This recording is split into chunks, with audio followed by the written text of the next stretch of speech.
When you think MTA, local bus, light rail, metro subway, MARC, and mobility generally come to mind. You may not know this, but MTA's reach goes far beyond the services it provides Central Maryland. MTA also plays a critical role in the local transit services provided in Western Maryland and even on the Eastern Shore. It's all made possible through locally operated transit system programs, or LOTS. Beth Kreider heads up LOTS service initiatives, and she joins us now with more on these other things that the MTA do that not many people know about, Beth. That's true, Terry. Not many people know that there are actually transit systems in virtually every local jurisdiction across the state.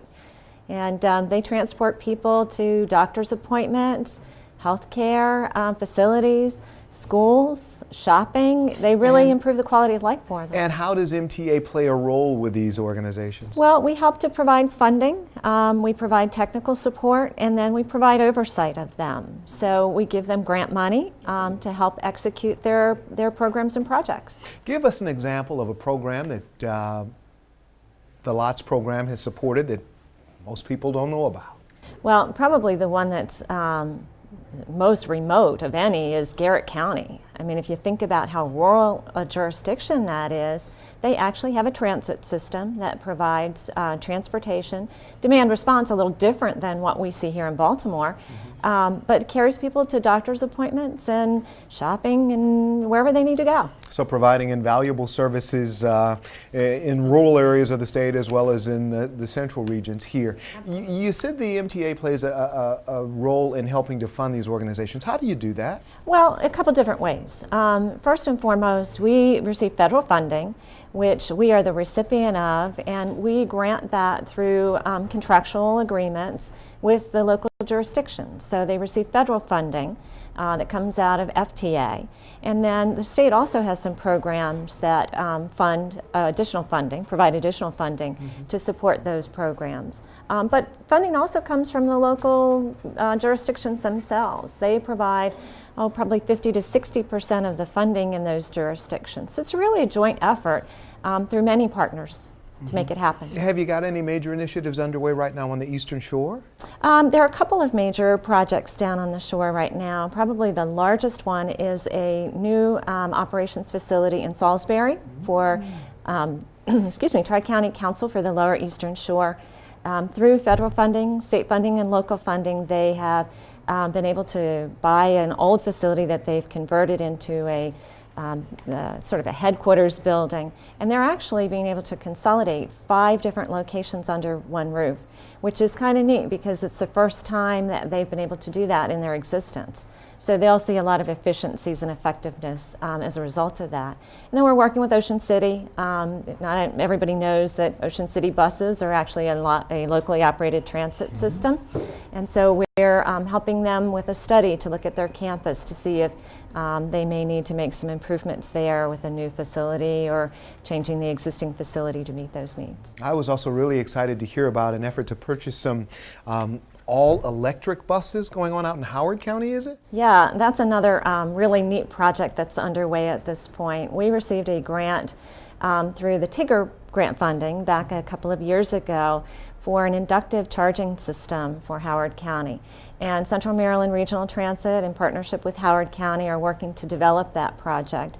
And hopefully in about a year and a half, we'll be able to introduce that and kick that off. But it's kind of neat. It's a technology a lot like the electric toothbrush, believe it or not, where a bus pulls over a charging pad and recharges while it's en route. Fantastic. Wow, so much going on in so little time. But thank you for coming in and sharing with us. I hope you'll come back and keep us apprised of all that's going on with LOTS. Sure, it's a pleasure. Thank you, Terry. MTA is all around the state, and so is Commuter Connections. We were recently on the scene of a MARC rail station construction project that you may have missed. MARC Rail constructed a new pedestrian commuter bridge as part of an overhaul of the MARC Halethorpe station. It is a project 12 years in the making, and on a chilly night in February, one of the last major pieces is finally coming together. It's the installation of an 80-foot pedestrian bridge. Fred Heiser is part of the architectural team selected to remake the Halethorpe MARC station.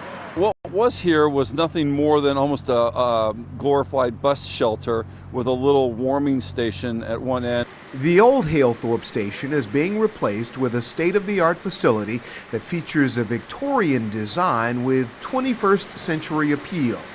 It includes covered high-level platforms, ADA-compliant elevators, and a new kiss and ride lot. Steve Silva, MTA's Director of Engineering, says the 1,300 daily commuters that use this facility can expect a vastly improved transit experience. The high-level platforms make the boarding more efficient. You can get on and off the train quicker. And then, of course, with the elevators and the bridge across, it would be easier to get from one side to the other. Under the watchful eyes of MTA senior staff, safety officials, engineers, and contractors, the job of hoisting this 80-ton steel bridge into place would begin. A special heavy-duty crane was brought in for the project. The crane operator would be assisted by teams of workers on the ground and in bucket trucks maneuvering the steel structure ever so gently into place. Because there are high voltage wires that service the entire corridor, northeast corridor, as well as catenary wires below them which services the trains while they're at the station, there's a very narrow window of how the bridge was designed to be able to fit through it. It's almost like threading the eye of a needle, but except that you're doing it with an 80-ton piece of thread. After weeks of preparation, the bridge erection took a little more than an hour to complete. MARC train customers can expect the new station to be fully online by midsummer. All right, we'll take a quick break here. Up next, Ask the MTA. Stay with us, we'll be right back.